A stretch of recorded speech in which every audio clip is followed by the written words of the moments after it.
மக்களே, தமிழ் புத்தாண்டு நல்வாழ்த்துக்கள்.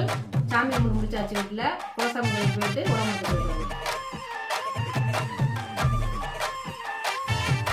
சக்கரை பொங்கல், தோசை,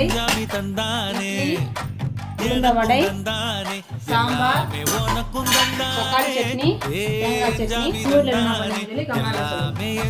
தந்தானே தென்னையும் தந்தானே அத்தார திண்ணையும் தந்தானே நிம்மதி நெஞ்சுக்கு தூரம் சொன்னது யாருன்னு கூறு புள்ள சாமிக்கு நீ வேறு நான் வேறு இல்ல பூமிக்கு யாருமே பாரம் இல்ல ஏத்த வச்சான் எழுத வச்சான் பாட்ட வச்சான் படிக்க வச்சான் மேகம் வச்சான் மழைய வச்சான் விளைய வச்சானே ஏத்த வச்சான் எழுத வச்சான் பாட்ட வச்சான் படிக்க வச்சான் மேகம் வச்சான் மழைய வச்சான் விளைய வச்சானே